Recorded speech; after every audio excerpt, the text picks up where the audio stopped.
ปีศาสนาพุทธเจ้า2569กว่าปีได้2589นี้ปีก็จะ387คู่เลื่อนเปลี่ยนลองมาว่าเราอยู่เกาคำภายเมืองเลื่อนเปลี่ยนใหม่เกาคำภายใต้นี่ปีเขตวันที่10ข่าวเดินจุนปี2025ในปางสร้างดื้อกำตราอนัตตาวิปัสสนาภาวนาหาหันยอดธรรมอนัตตาออกคำทุนหนึ่งที่วัดพระธาตุจอมนากวานเตียนวันรวมเมืองลังเมืองเกงตุงในกหอดถึงมากับในเจ้าวันที่เก่าเป็นในกินข้าวยาม4 โมงกับในเจ้าต่อถึง6 โมงนี่ก็เป็นเส้นตั้งการเข้าตีสืบยางตั้งเข้าสู่นิพพานอันนี้ปีกับเป็นสีภูมิในกาโมฆะภาวะฆะวิโมฆะอวิชชาโมฆะในโมฆะรูสีเมในเข้าตีไปก่อยอ่อนกันขัดใจยาวกว่าพายเฮือตาดิคามกว่าทั้งฝั่งพุทธนั่งแล้วมันพอดีถึงที่ยอดหอติไปนี่แล้วก็ที่เลยมีดังวิริยะขัดใจก็เบิกไอกินข้าวยำพองยำมือเหลียวกับมือเหลียวไหนก็ที่ได้เรียกทางไผ่ห้างมันที่ได้ตื่นหูตัวห้างไผ่ห้างมันก็เบิกการดังเสื้อดังรองเตียนมันย่อมสุดเชียปอกนั่นในก็ในว่าเขาก็พาวาง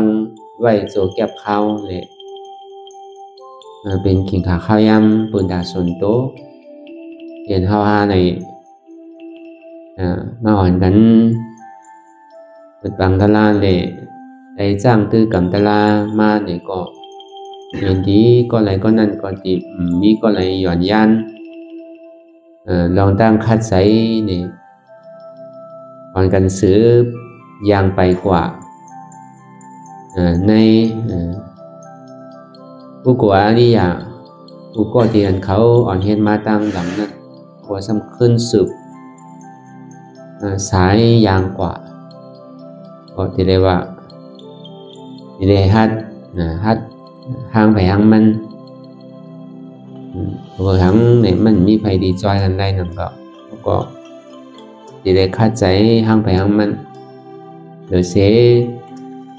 ที่บอกในเส้นตั้งกันนั่นก็นั่นก็ลองอันฮัดจุนฮัดพาฮัดวางเนี่ยมันก็มีดีตัวภายใจมันกับว่างเข้ากันได้นั่นก็เวลาเมื่อเขาย่ำไปหูไปปองนั่นเขาก็ที่ได้หมอทอมพอถอมยาก็หลงหมอต้องพอต้องยาก็หลงหมอว่นกำยาก็เฮ็ดเอาพออย่างจางกว่าที่ตียาวนี่ก็ดีเดียวพอตัวกว่าที่ติ๊กเจ็บนั่นน่ะมันก็สุดหนังเก่าทุกข้านั่นมันก็มดหนังเก่าเวลาอันทุกข้าเลยอันเจ็บนั่นที่ได้ว่ามันเป็นผลอโจรก็หนังเก่ามันจะเป็นเหตุมันเตะอจองมันเตะมีดีนะเอาโลดสาวหาเหตุหักเมาก็บ่สั่งเลยเจ็บละก็สั่งเลยเป็นทุกข้าละกูเสื้อกูร้องเนี่ยมันมีอาจองอาโจเนี่ยในอาจองอาโจเนี่ยเป็นห้องว่าเชียจาตราเนี่ยอาจองทุกข้าทั้งเสียงเนี่ยเป็นห้องว่าเป็นสมุทัยเชียจาอันเจ็บอันเสียบอันไม่อันแก่นจะเป็นทุกข้าเสียจาอันมากาเสียจานั่นเป็นการเฮ็ดการสร้างตื้อกรรมนังเลยรอพาเจ้าสามโมหะมานาทิที่ในกิเลสหิงหาปากก็ติว่าหิงหาปากสำอาบน้ำถ้าว่าในกิเลส10 ตัวเนี่ยนั่นแหละมันดีกว่าดียศดีแหงดีหมดดีสุดเสียงกว่านั้นเนี่ยก็ส ถ้ามีดีอันเอาอากูก็มีตังคัดใจนั่นก็อย่างก็มันเดือว่าเลยแห้งเลยนั่นก็เพราะคัดใจเด็กมันก็เป็นก้นเขาก็เป็นก้นว่าพุทธคำได้เป็นเสาสู่ไรป้าไรก็ดีเลยมาเกิดในมึงคงขังในนั่นก็อาดีมาเป็นสัมมาสัมพุทธะเจ้านั้นเจ้าบารมีเขานั่นเลยสังในพระเจกาพุทธะเขาที่ได้มาเป็นพระเจกาพุทธะในเมืองคงกลางเขาเลยนะครับเมื่อนางอัครสาวกาเขามหาสาวกานั่นนี่ก็เหมือนนั้นก็วันนั้นพอมาวนด้วยตัวเขาเนี่ยเขาก็เป็นคนจังว่าอย่าไปทางเรียกตัวเขาอันเป็นไรมันมีพอเฮ็ดเด็กโดเครื่องกลางก็ก่อยๆเฮ็ดหาวลอยๆนี่ก็มันลอยเอาเนาะมันเข้ามาเก่าวันนั้นเนี่ยมันโดนเนี่ยจังเพราะว่าเตะวันนามาเฮาที่เป็นหืมหุ้นอย่างมันที่เฮ็ดไรหืออย่างมันที่เป็นไรเหมือนหนังเหมือนเลียวอยู่เนี่ยนี่ก็ซ้ำรีวนนั่นก็เดินนามารู้จ่องมันตีถึง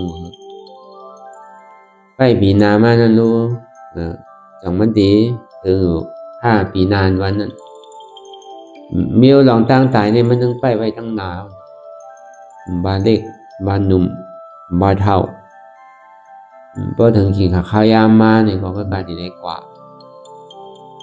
ก็วันนั้นในบุญข้ามพระเป็นสวะเยปีอยู่ในความปมาตาก็อยู่ในความอัปปมาตาวะเพื่อได้ตื่นสติหูโตอยู่เฉยๆว่าวันหนึ่งเจ้าก็ต้องที่ไรตายนี่ก็มันเป็นมารณะนุสตินั่นก็แค่เหลือเขาติ่มบนสังลาลานั่นนะ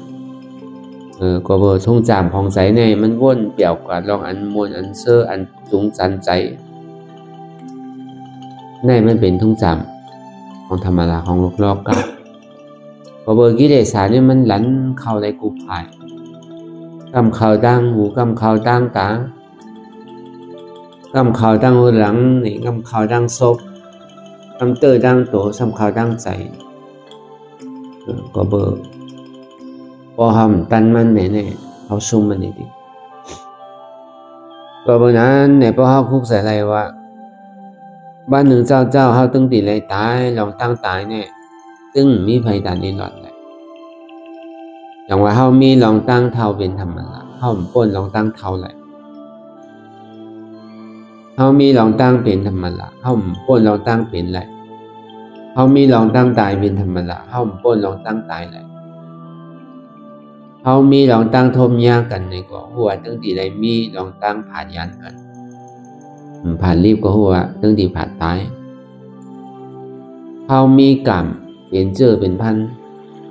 กรรมุนาบันตติล้อกอนั่นก็เหตุหลีที่ไรนี้ก็เหตุหายที่ไรหายจองว่าภัยเหตุหลีเนี่ยก็มันที่ไรจำเพราะว่าภัยเหตุอ่ำดีเนี่ยก็หัวตั้งที่ไรขำจัดในก็จัดหนักจังว่าอย่าปีถามว่าพอเฮ็ดให้แล้วมันดีได้ดีติ๊กอันนี้มันเป็นรองตั้งทางผิดศาสนาพุทธคำปราเป็นเจ้าเนี่ยพอเฮ็ดหลีได้หลีพอเฮ็ดให้ได้ให้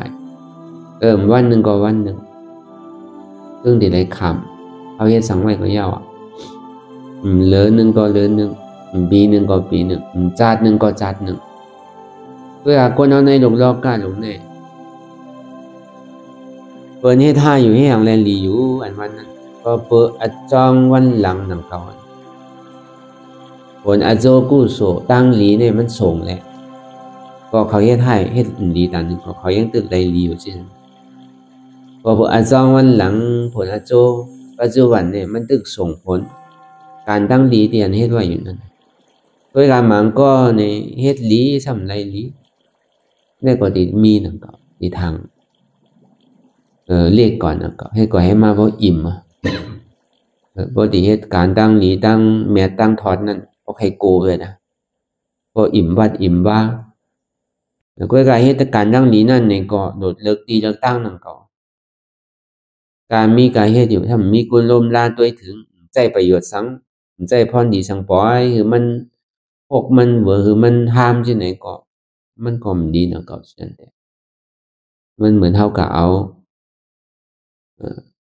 เงินวืดตกน้ำไว้นะก็ก็มีปัญญาก็อันใดก็เหตุกว่ามันทำมีคนรุมลาตัวถึงมีเจ้าสังขายาห้าอยู่เต้ถ้ามันใจประโยชน์จันหน้าสังไรเต้เนี่ยก็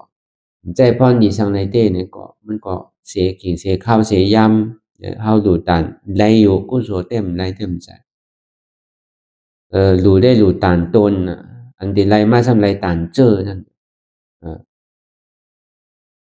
คำว่าจองใหญ่วัดใหญ่กอบสอนดิกจองใหญ่วัดใหญ่กอบ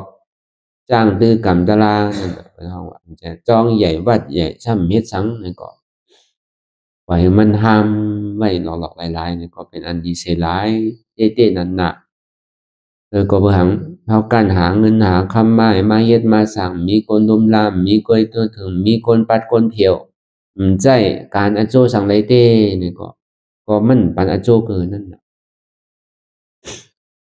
จังว่าอองที่อันเฮาเฮ็ดไว้นั่นคือมันติ่มซุ่มดอกซุ่มหลายตอนนี้อ้อนกันมาเฮ็ดการหลีกู้โศก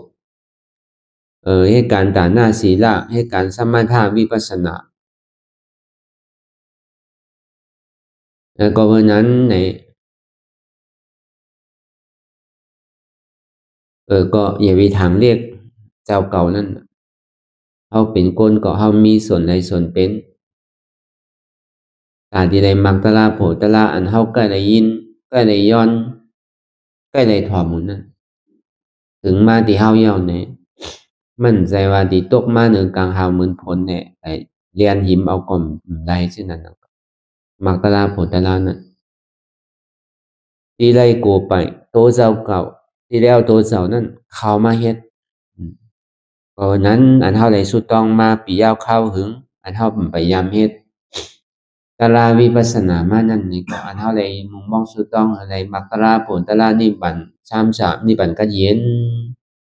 เอกำลอยตาอันเฮาได้ย้อนสุดต้องมาเนี่ยมันมาฮอดนั่นน่ะสายงายขาวเงาอันนั้นพอเฮาก็สำนี้ได้คัดใจอย่าไปโกจมมงมันนั่นนี่เตบางพอเฮาโกจมมงมันน่ะพอได้ยินว่าเพิ่นนั่งเป็นซองว่าใครโกใครแหไปแล้วน่ะที่เตมันเป็นที่อันลีโกที่ไหลมันเป็นใจเฮาเลยหยอกใจเฮานั่นก็นั่นก็อันที่ว่ามาเมื่อเช้าเนี่ยอย่าไปอยู่ในความอัปปมัตตะอย่าไปอยู่ในความปมัตตะคืออยู่ในความอัปปมัตตะอันว่านั้นก็เพื่ออาจองเกิดอาโจจังที่เท่าก็เพื่อเหตุเท่าเลยเกิดมาเยาก็ผลอาโจมันก็ถึงว่าหัวที่เท่าก็เพื่อเหตุทางเราจ้องเท่าเนี่ยผลอาโจนั้นตึงที่เป็นยอกกามิ้วหนึ่งก็เพื่อเหตุทางเราจ้องเป็นนั่นก็ผลอาโจในตึงที่ตายมันป่นแหละตั้งตายเพราะเป็นมาที่ก็เพื่อการตายลาห้าตายเจ้าห้าเจ้าตายห้านานตายกันนั่นไงเพื่อการตึงที่ได้ตาย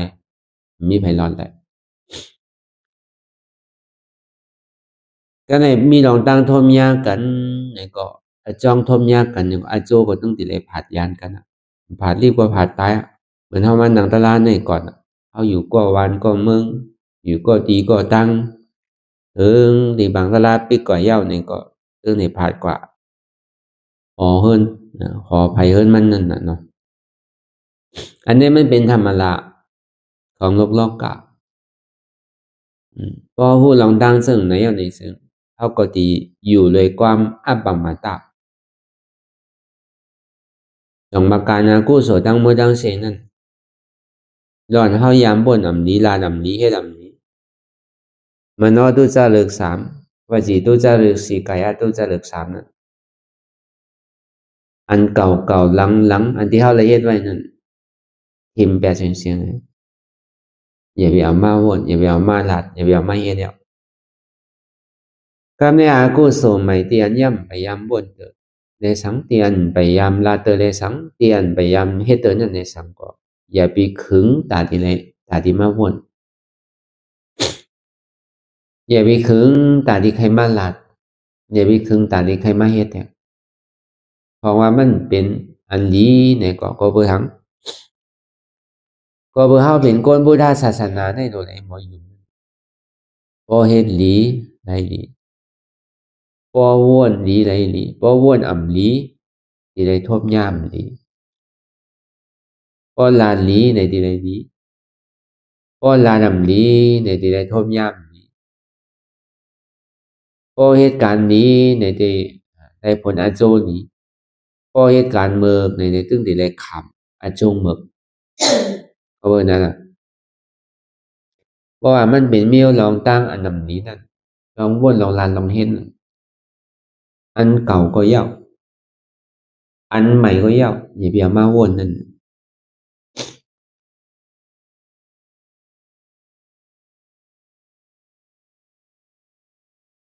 การในกู้โสเก่าเตียนเฮายามวนนี้เตียนเฮายามลานนี้เตียนเฮายามเฮ็ดนี้นั่นคืออะไรไปไว้คืออะไรกึกไว้ไปไว้เตือกมันเนี่ยก็ลองตั้งวนหลีมาเนี่ยก็เฮาก็วนหลีไปแล้วหันเฮายามวนหลีก็มีตั้งนำ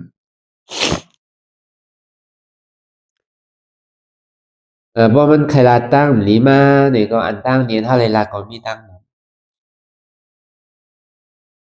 บ่มันใครเฮ็ดลองตั้งหลีมาเนี่ยก็อันเท่าไรยามเฮ็ดลองตั้งหลีก็มีตั้งน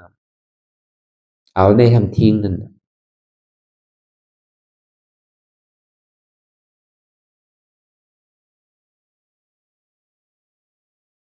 การในกู้โสใหม่เตียนเฮาพยายามวนอีปอกเตียนเฮาย่ำไปลาอีปอกเตียนเฮาย่ำพยายามเฮ็ดอีปอกนั่นเมื่อยังตึงกาไลไปไลเมื่อยังตึงมีหูหลีตาหลีขาหลีมือหลีนั่นถูกดีลุยก็หลุลุยถูกดีสืบไปก็หลบไปถูกดีเลียนก็หลบเลียนถูกดีก้านก็หลบก้านมันเป็นของใหม่นะเนาะเอาก็ถูกดีไล่อยู่เมียวของเก่าอันว่านั้นเท่ายามมันเท่ายามเฮ็ดอยู่เสียๆนะของเก่านั้นถูกดีเฮ็ดซื้อก็ยาวมันจางกว่าไว้ก็หลบกว่าไว้นั่นอย่าไปไปพระราสูตั้งนานนั่นลาเป็นเจ้าสู่ตั้งนานนั่นอริยเมตไตรนั่นในก็สำคัญดีมากขึ้นฮออนัตตาวาตาดีมากฮอเสียจัตราสีเบิ่งก็ยังเก่ามันก็เหมือนกันเสียงก็ยังเก่า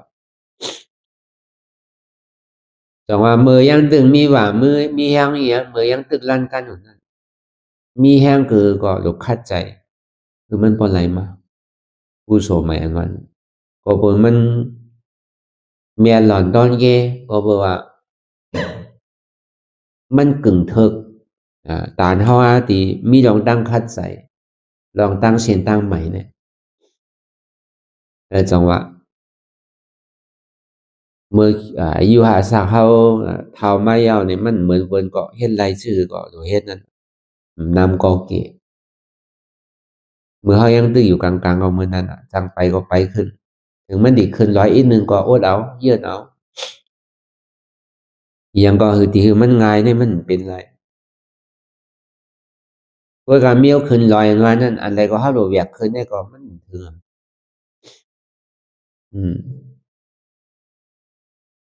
มันถึงให้บอกพอเปิดของมันหนักน่ะก็ขึ้นลอยแล้วก็อันใดก็ดีเอาอันใดก็ดีเอามือเนี่ยแต่ก็บ่คิดแกพอมันขึ้นลอยสูงแล้วเนี่ยมันหลบปล่อยแปรเสียง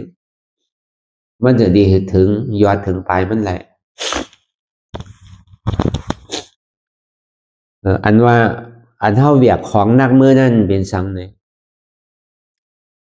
กำวนดุกกำวนหลานกำวนหอกำวนเฮิน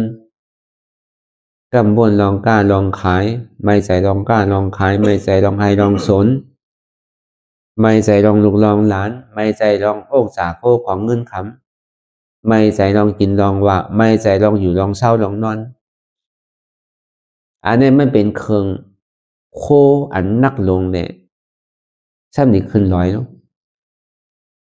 พอเป็นนั้นได้ซ้ำนี่เฮ็ดชื่อหือหลาเนี่ยของนักเมียวเนี่ยถอกแปดกำหนึ่งก่อนพึกตาดีปล่อยแปดกำหนึ่งตัวน้องมันดีเป็นหือก็เบอร์เฮาเกิดมามีไผเกิดมาจอมเฮาเงินคำก่อนออกมาจอมเฮาไผหน้าสนก่อนออกมาจอมเฮาโหเมียกันก่อนใจมาจอมกันไว้ใจที่ไหนแหละกว่ามันดีรอดแล้วดีมันดีเว้าตัวเว้าใจดีอย่าไปว่าสั่งนะเฮามาเปิดปังดาราเนี่ยเฮาเอาโคเอาเลี้ยงเฮาเอามาเนี่ยก็เลย1 ถุงนั่นน่ะเนาะบ่ให้เต็มก้าวน่ะเอาลงตะขี้เหล็กมาก็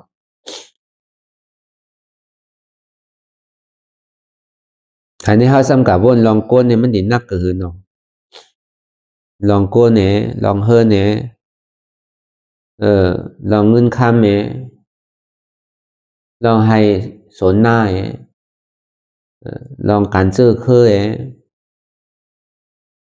ลองวานเมืองทางไหนแค่นี้นักคือที่เดียวเพราะเจอคือก็ซ้ำน้ำเนาะน้ำเลยพี่น้องทางใหญ่เลยพี่น้องทางหมาหน้าอัตตาใหญ่เลยทางภาคเต็มวานนั่นก็หลวงมอตีมีตังมันนั่นน่ะบ่วนในแผ่นดินเมืองในก็ที่ไรก็เป็นเพิ่นอยู่หมดเขาเนี่ยมันจังก็อยู่ที่ไรอ่ะ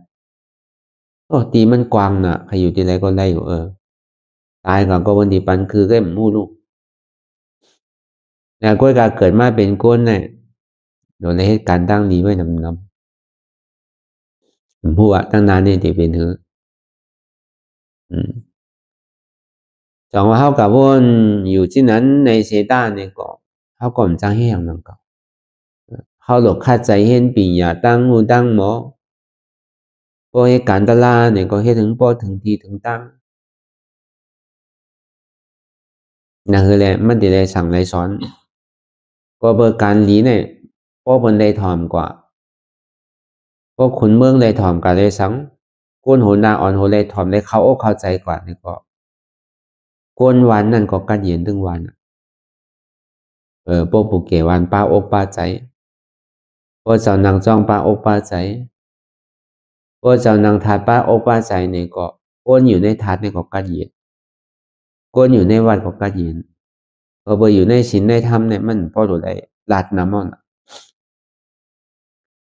ก้นในวันนั่นก็กัดเย็นอยู่ในเฮือนเฮาก็กัดเย็น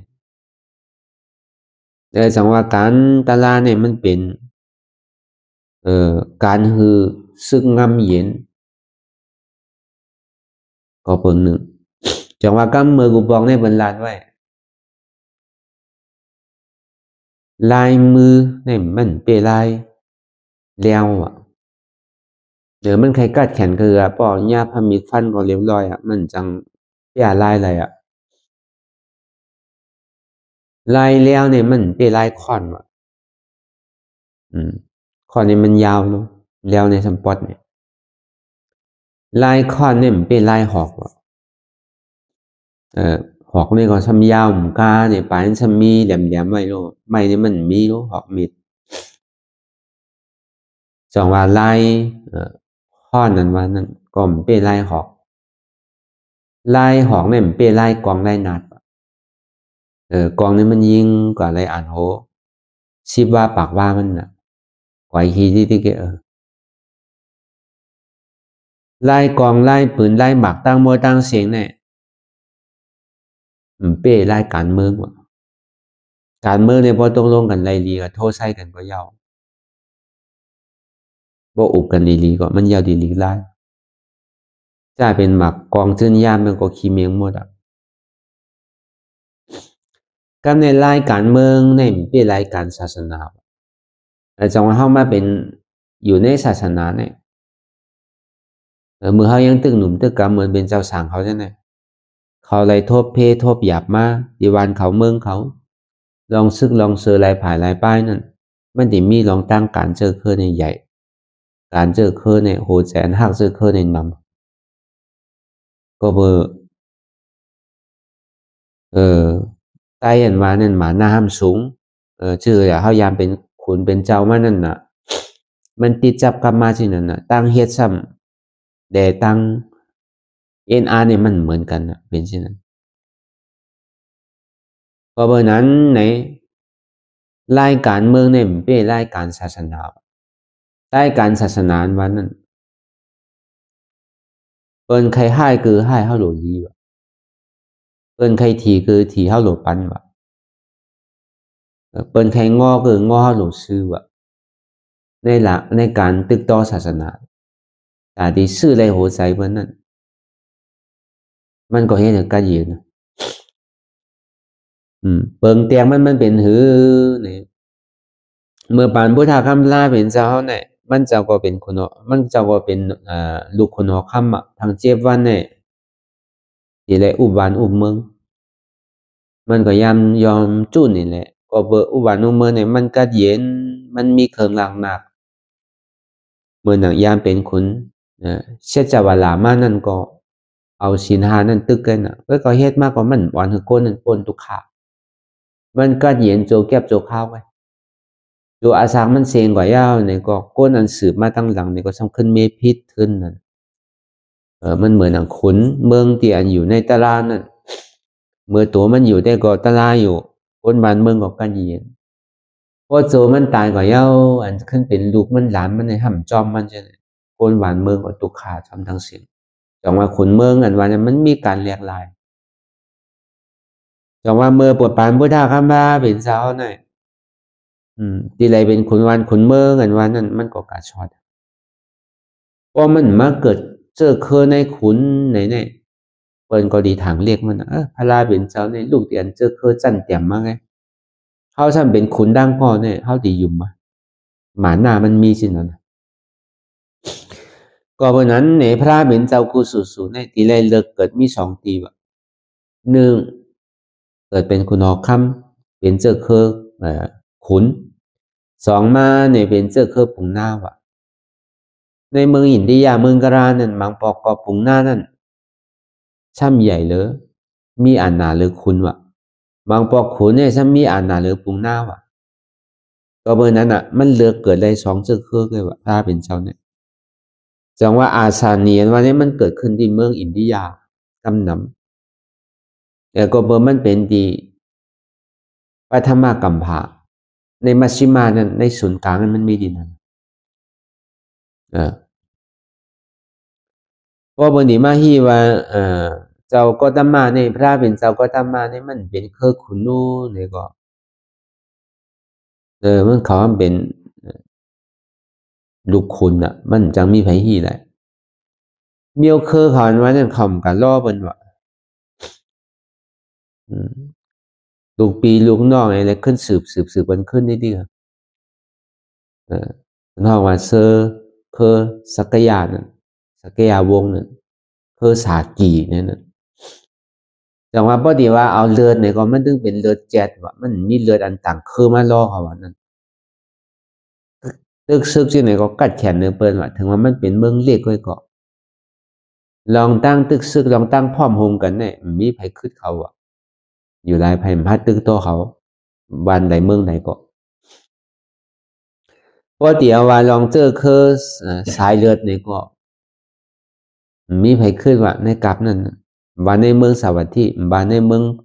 เวสาลีจะว่าในเมืองยาชโจ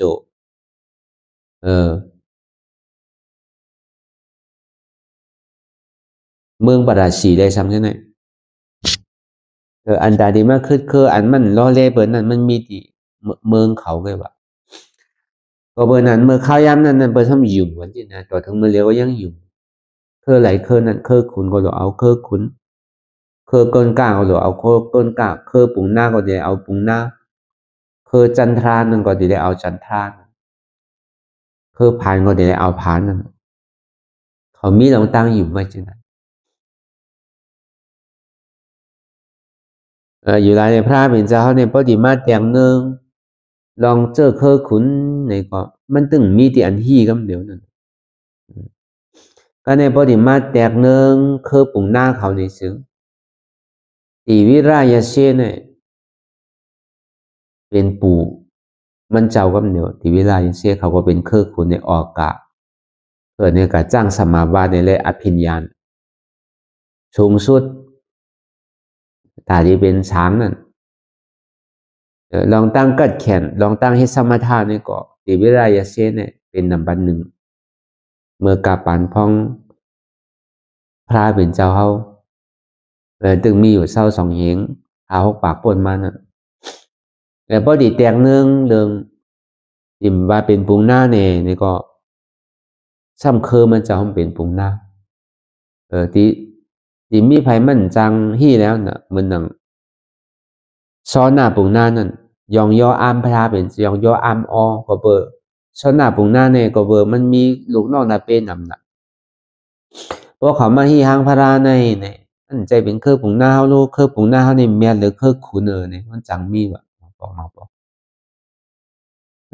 ซ้อนหน้าปุงหน้าเนี่ยว่าอาโลปกติว่าเครือปุงหน้าเนี่ยคุณเขา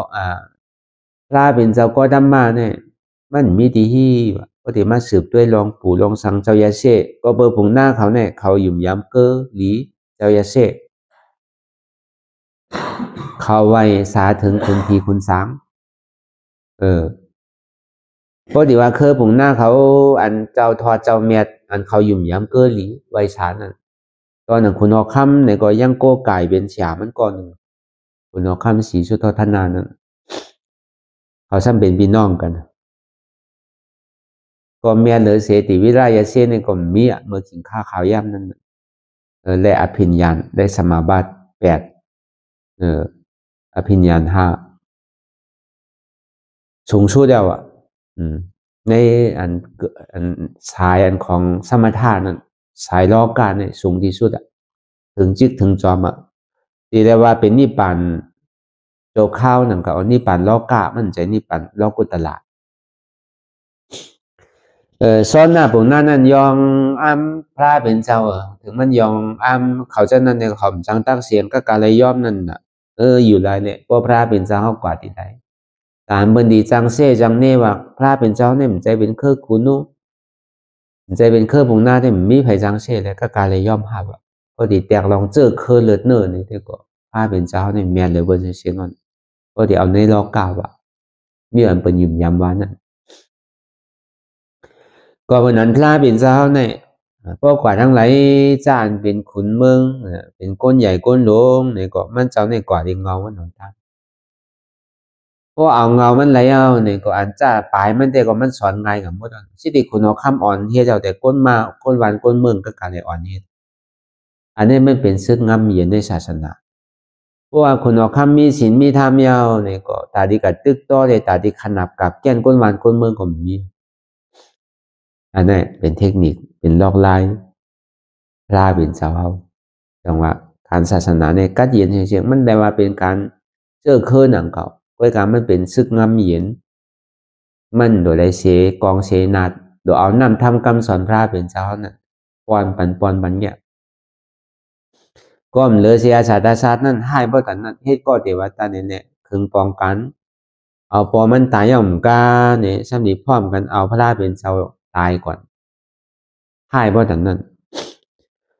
ถึงนี้กำนึงส่วนมาเนี่ยจังรับจังนอนเลยก็เวอร์เลยเอาปอตายเลย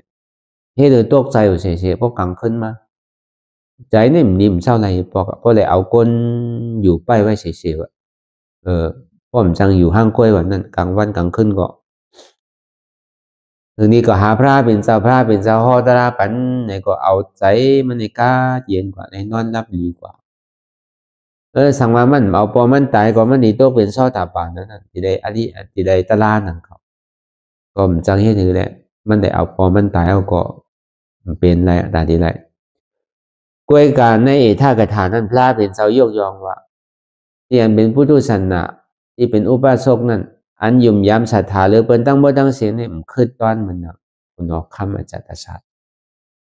ก็เบอร์คุณออกคำอาจารย์ศาสตร์ในยุ่มย้ำพระเป็นเจ้าศรัทธาเนื้อพระเป็นเจ้าเท่ๆอันนั้นยกยองเป็นดังเก่า จังว่าการศาสนาว่านั่นกว่าตั้งไหลเช่าตั้งไหลเมืองกุบอกพระเป็นเจ้าเฮาอยู่เศร้าที่เมืองกาบีละวุธนั่นที่เมืองเกิดมันเจ้านั่นพอมันเจ้าได้ก็ห้ามเฮไว้ว่าอ๋อเจ้าเฮาเป็นลูกค้าลูเนี่ยปีเป้กว่าวันในเมืองน่ะปีเป้กว่าตั้งในตั้งไหนเอาเนี่ยเจ้าเฮาอยู่ที่ไหนเปิ้นใครฮู้ใครหันบ่ดีมากแน่พระเป็นเจ้าว่าพอว่าได้มันใช่ก็เบิ่อันเก่าพระเฮ็ดทางแถมบารมีมาในข้าวตั้งว่าสิอสังไขไปเช่นกำพานเนี่ยมันใจเป็นอมวยเจ้าคือมันใจเป็นอมวยพ่อแม่มันใจว่าเป็นอมวยพี่น้องมันเป็นปุญตาก้นดังน้ำตาดีได้ถอนในยินตราแต่จองพระเป็นเจ้าในกว่ากุฏินั่นน่ะก็ถูกที่เมื่อก็เมื่อวันไหนเมืองไหนขนาดคนหัวค่ำเมืองไหลผู้จักป้อมเมียรู้เป็นตีอันคุณหัวค่ำโก้ไก่เชียงๆน่ะพอเมื่อนั้นพอดีเฮ็ดเมืองเฮ็ดเลิงเนี่ยพอมาหันพระราเป็นเจ้ามังปอกเขาดีตึกต่อกันในพระเป็นเจ้าก็มาอยู่หิมห้อมนั่นน่ะก็ยินจือว่าพระราเป็นเจ้ามาเย้าเนี่ยเขาผมตึกกันอ่อนกันไปพุ่งตะโคพระเป็นเจ้าเขาในกันนะที่ว่าภาคเสื้อเครือเนี่ยก็ซ้ำภาคอ่ะนะกูเสื้อเครือเจ้าเก่าไฮนั่นเก่าอันนี้มันก็เป็นซึ่งงามเย็นนั่นในศาสนาเนี่ยก็ผมใจเขาดิ่มเข้าใจอ่ะเมียวเฮาวัดในศาสนาเนี่ยมันจำจอยสำรู้เนี่ยมันใจกำหลีกำเมียดนั่นเพราะมันกับเขาผู้หูเขาโอ้เข้าใจผู้มีอานาอำนาจมันก็ยังแค่นั้นน่ะมันก็ยินแง่ตามมันดีให้นำก็ให้เกตตามมันดีเมืองนำก็เมืองเกนั่นน่ะนำทำคำสอนพระเป็นเจ้าเนี่ยเป็นเครื่องหลักหนักมันเป็นพื้นเป็นไพ่เป็นพิษเป็นไพ่มือบนไหลเลือดออกไหลตกสั่งถูกมาในกิเลสสางที่หมดก่อนอันนี้ก็เป็นตัวอย่างอันหนึ่งเมื่อปานพระเป็นเจ้าก็ในเขามาถึงปานคนออกข้ามาสอก้าธรรมาราชานั่นก็อันนี้ก็ตึกต่อกันนะถึงปอมันสามดีตายมายาวในก็หิมกันเป็นคูณหนึ่งตำแหน่งอันเขาเป็นเมียวคูณอันว่าเนี่ยมีเมนำนู้นลูกก่อนนำเมก่อนนำนะเมียวเป็นหนวดช้างเจอแล้วช้างเคอรุ่นเนาะอันนี้เขาก็ว่าได้พอมีเก๋เนี่ยก็ทำจางช้างเจอช้างเคอนั่นน่ะมีนำน่ะลูกนี่มีเป็นเฮงปลายว่ะปอของอโศกาธรรมาราชานั่นเพราะว่ามันนอนเพลกว่ายาวในตัวมันได้อะไรกับไปที่นี่ซับที่ชายเลียนเพราะว่ามันได้ยินว่าปอมันนอนเพลกว่ายาวอันใจหิมหอมเขาฉะนั้นเขาซ้ำหยาบได้หยาบอยู่ใกล้ๆอย่างนี้เขาซ้ำดีเป็นขูนเนี่ยมันพร้อมมันก็ห่างแฮนซึกมันเนี่ยก็มาตึกต่อแหมแปดเสียงว่าอันจ้าโฮมปอมโฮมเมนั่นตายหมดว่ะพอตายหมดแล้วอันมันไว้ในโฮมปอโฮมเมนั่นอันมันไว้อยู่จอมนั่นเดี๋ยวเช่นนั้นในคาไปมันหมดอ่ะมือเรือพี่น้องกันว่าคากันขึ้นนั่นแหมเงินขึ้นอ่ะการในตึกต่อกันเนี่ยมันอ่านที่คือจู่คือวานเมืองเนี่ยในเมืองอินเดียเนี่ยถึงพวกกวางใหญ่ต่อถึงกว่าเมืองปากีสถานเนี่ยในใจหมดมันดีจู่วานเมืองคือกวางใหญ่ก็เฮ็ดอ่ะก็ในให้กันก็ให้กันมาวางกันว่าก็วางกันมาในโกในตายนำอ่านโอเชียนมันเอออ่านโอเชียน200,000มันแบบโกนตายเนี่ยมันก็เปี้ยซึกก็ตึงเปี้ยก็ตึงเห่อมันมาวนเข้าใจตัวดีๆว่าพวกก็เลยอุวันอุเมืองมาในเนี่ยเงินคำมันมานั่นมีโอกาสตึกต่อกันนั่นหัวมันตึงตายแกเออก็มตายก็เป้ก็ตายก็กันไงก็การตายแต่หนึ่งก็มันตึงมียันสูนนำขนาดก็เป็นคุณเมืองก็ติ่มเพศอะใช่ไหมเงินนั่นที่ไรมันนั่นคือศาสนาพุทธคำพระเป็นเจ้าเขาเนี่ยที่ได้มีคนหูคนหันนั่นว่าศาสนาพระเป็นเจ้าเนี่ยใครหายแล้วน่ะมันนั่นใครมีอ่ะใครล่อเล่สุนสานกันกว่ากะโก้ไก่สิ่งศักดิ์สิทธิ์กะว่อนขอสิ่งศักดิ์สิทธิ์เป็นหมุนเจ้าสั่งเจ้าจ้างเนี่ยก็หยุ่มยำคือศักดิ์สิทธิ์ได้ย้อนขอเอาดี พาราย้อนขอที่คุณผีคุณช้างเขานั่นพิษเปิงหมดเอาน่ะจังว่าศาสนาที่ก้อยดีแล้วเนี่ยมันจะว่าเป็นเครือเปิ้นแต่ที่มายาวจำเป็นก้นในเฮาก็เปิดหันลาบหลาผ้าใหญ่สั่งถุงมาปย้อนเจ้าว่าย้อนในไรเต้โลนายดีเต้มันใจหนังเก่าเปิงเตียงมันเป็นชื่อละก้อนหนึ่งซ้ำกายหายวะก็ในก้อนหนึ่งซ้ำเป็นก้นขายยาวะมันก็ขายยาต้องเจ็บต้องกว่ามันวะก็ต้องกว่าในเป็นกินยาต้องกว่านั่นน่ะเนาะก็ในก้นกายหายในสมาถามมันว่ายาเนี่ยพวกกินเนี่ยถึงหันกายว่ายาเขาเนี่ยหลีกุมเมียวมันก็ซ้ำใครยองอ้ามยามันนั่นน่ะเนาะใครขายแค่โลดก้นขายยาเนี่ยมันบาหลีที่อ่ะกายเขาหายในพวกเขากินในจ่องมันตีหันอยู่ห้างเนี่ยมันตึงหลีมันตึงหันเนี่ยวะกินจ้ามตัวแรงเนี่ยวะที่ดีเป็นยาต้องกว่าวันนี้ก็ในเพราะมันกินยาในต้องกว่าก็ในเพราะมันเพราะว่ามันเรียนเขายุ่งกว่าเนี่ยต้องมันซ้ำกว่าเนี่ยซ้ำกะหันโจนนั่นมัดกายไปดิทนไม่กว่ามันเป็นเช่นนั้นก็หนังเก่ามันใจมิ้วหลวขอย้อนเอาน่ะมันก็ชาวบ้านยาชาลาหมอในกัดเต้ก็หนังกินเนี่ยก็ยังกะหันกายเขาในติเต้มันช่างถูกเลยมันเปลี่ยนกว่าเช่นนั้นไงต้องมันกว่าเลยมันซ้ำกว่าพายอะไรมันก็ซ้ำหันเป็นมัดไว้ยังก็ซ้ำไรเช่นนั้นก็หนังเก่ามันใจมิ้วมันเนาะมิ้วขอมิ้วย้อนเอาเช่นนั้นเนี่ยมันใจก็เพราะนั้นถูกพ้องมานพ้องเนี่ยก็เพราะไรมาเนี่ยก็มาซ้ำดูซ้ำตาเอาเงินเอาสังมาเฮ็ดกว่าเฮ็ดมาวนเจ้าวนสังก็เอาตัวไปต่างกว่าเลยสังได้เด่นได้อ้างกว่าเลยสังเนี่ยก็เป็นนำเต็มปีกว่าเสียงเพราะเป็นเช่นนั้นศาสนาพระราเป็นเจ้าเนี่ยบวชไหว้หายกว่าเอาน่ะไม่เป็นศาสนาที่อันคออันปูจ่าอันย้อนเอาแค่น่ะศาสนาเฮ็ดเอาเนี่ยมันใจเอาเพราะเป็นนั้นมาศาสนาเนี่ยก็หายหลายกว่าเป็นนั้นโก้กายพีกว่าที่กว่าให้มาบุญเจ้าโก้กายผีโก้กายผีโก้กายช้างกว่าน่ะอีเต้ผีได้ช้างเนี่ยเขายังมาไว้บุญเจ้าเขาสำนึกกับไว้เขาชื่อเพราะผู้อ่อนหัวศาสนาพี่เจ้าในก็คนบ้านคนเมืองคนในศาสนาก็พิดกันหมดเอาต่อทั้งขุนเมืองขุนวันขุนเมืองเป็นเช่นนั้นมาก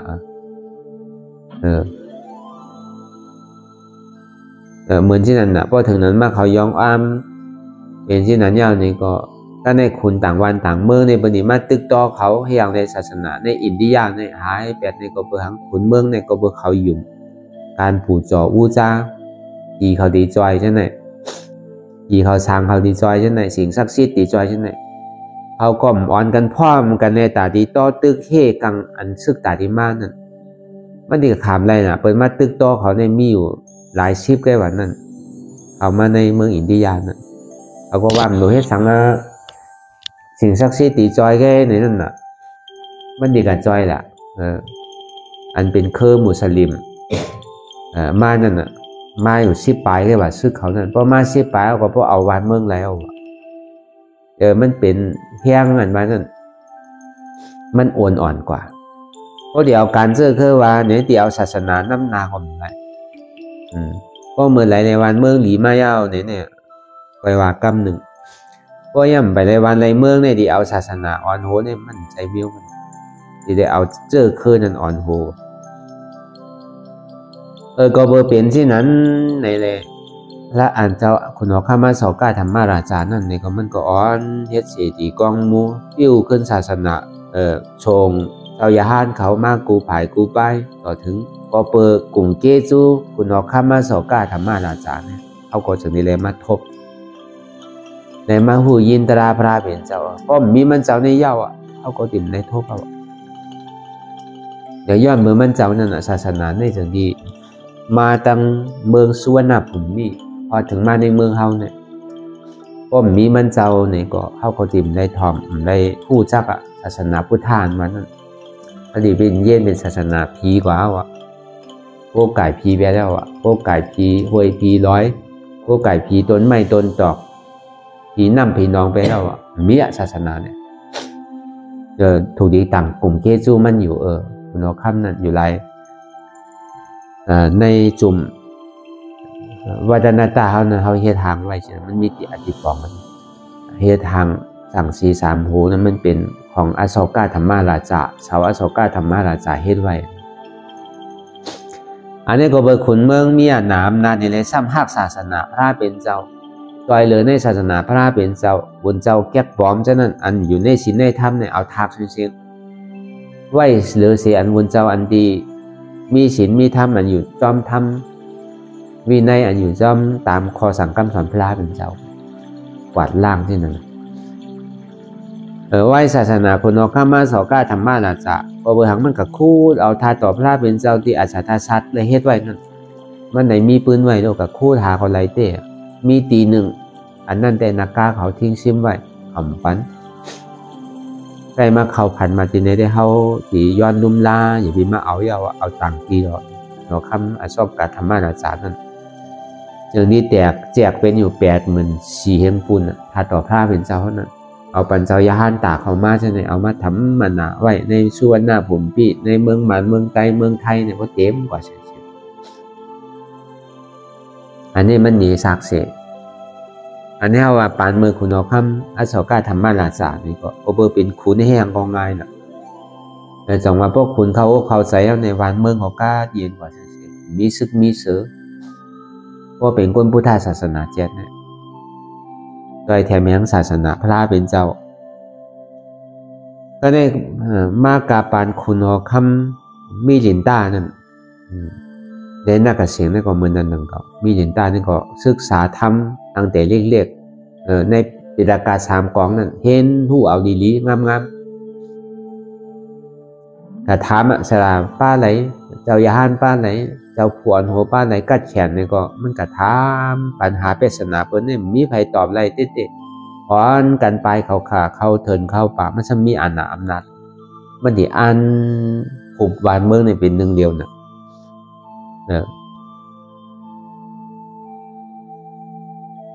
พอเป็นสิ่งนั้นมาสันติมาญาเจ้าหน้ากระเซ็นนั่นมาตอบแก้ปัญหาในส่วนนี้เย้ากว่าก็ห้อนถึงกว่าเจ้ายาหันตาเขาเพราะมันเลยอยู่เลยกัดเย็นก็หันที่ไรมันก็วานั่นนะเจ้าสังขารเจ้าเนี่ยอยู่วาวกินวางไม่รู้เนี่ยยังก่อมเฮ็ดยังก่อมจ้างไม่หยอกกินเปิ้นแกเปิ้นฮัดอยู่ว่าน่ะเมื่อคุณเมืองวาที่นั้นได้ไม่ดีตายเมื่อไรพูดรู้ผมสั่งถุงเงินแหมแปดเอาตกทองแปดก็เป็นไรเจ้าสังขารยาหันเนี่ยมีอยู่และจังอยู่กัดเย็นไปเขาเถินเข้าปากเป็นที่นั้นค่อนถึงเจ้ายาหันตาเขามาปังกลุ่มกันนี่แหละเจ้ายาหันตาอะไรอภิญญาณนั่นอันโมไรบินได้สารได้หายตัวไรนั่นปันตามเจ้ายาหันทางป้านหนึ่งก็เปิดมีปังกลุ่มในก็มันมาให้ปอกมันกลุ่มกับเขานี่เราท่าสมาวัติดีกว่าเขากันในไปมาบุญทาเลสังทำนันดำมูเลสังใช่ไหมเขานี่เราท่าสมาวัติดีเขาก็ถามหามันถึงมันมาเจ้าเนี่ยศาสนาเขาที่หายหลายศาสนาพระเป็นเจ้าเนี่ยก็เบิกคุณข้ามมีหลินต้าในกลุ่มหาเลหาธรรมจ้องในวันนั้นเนี่ยมีไผตอบแกมันไรเต้ๆเนี่ยอ่อนกันไปเขามาอยู่ในเถินในป่าเมื่อที่ได้เอาปุนพรกับผิดป้างเอาปุนเพียนอยู่ในเมืองถามว่าติงสารนั่นลงมาเนี่ยก็เบิกเขายำเป็นลูกน้องตาเป้กันไว้มีหลินต้าเลยหน้ากาเสียงนั้นป้างถึงมาเกิดถึงเดียวปุนพ่อเนี่ยกับป้างถึงเมืองผีมาเกิดเนี่ยก็ต่อถึงใหญ่ไม้ก็สอนทำแหมต่อถึงจ้างตื้อกับดาราเป็นยาหันตาป้าลูกน้องมาอยู่ตามมือหนึ่งแวดล้อมไว้แต่ที่มาตอบแก้ปัญหาปุนเอาคำนั้นต่อถึงพอตอบแก้กันเลยนั่นอันนี้ก็เป็นการที่เบิ่งนี่ดิเวนขุนอันอยู่จอมธรรมพูดจักธรรมกว่าเลยวันเมืองก็พอกัดเย็นกว่าอันนี้เขาว่าลองตั้งการศาสนาอันเขามาอ่อนให้การตลาการเขาพึ่งตาดีสอนตลาแต่เห็นปริยาแต่ปฏิวัติใช่ไหมแต่ว่ามันเป็นการจอยจื้อคือมันเป็นการซึ่งงามเย็นต่างเก่ามันใจว่าเป็นใกล้วันบุญกลุ่มการบวชเป็นบุญเจ้ามันมัวแต่วันเมืองห้อมไรบอก这คือเฮาที่หายเสียงอ่ะพอคนป่องใจได้มันเป็นจังนั้นครับมันเลิกศาสนาพอสังคำสอนพระเป็นเจ้าเนี่ยก็เพราะนั้นในแหละนำทำคำสอนเตียนเฮาไหลมาจ้างคือกำว่าได้นี่ก็คือเฮาบ่ฮู้บ่หันกว่าสมาธิที่อันว่านั้นเป็นตนหลงมันสมาธิที่อันว่านั้นหันเจ็บสมาสังกัปปะนั้นวนว่าเจ็บได้เป็นอนัตตะลองหันเลยลองวนเนี่ยเป็นอันคอลำลองบ่หันหลงวนบ่วนหลงหันนั่นถ้ามีหันทุกขาทำใจหัวทุกขาเป็นอนัตตะถ้ามีหันเจ็บแกนตรงต่อเนสานสันไว้คมไต่ไม้กระดอนแข็งสู้ตุงทรัพยายซึ่งอย่าเป็นลูกทำใจหัวเจ็บแกนตรงต่อเนสานสันไว้คมไต่ไม้กระดอนแข็งสู้ตุงทรัพยายซึ่งอย่าเป็นลูกในเป็นอนัตตะอันนี้ก็เขาวนยาวๆขยามหึงอย่าไปว่าไว้อย่าไปว่าเทิงอันหานั้นวนอันวนอันหานึงก็เพียงเพียงกันวนต่อถึงเจ็บนั้นพอสุดวนต่อถึงทุกขานั้นพอสุด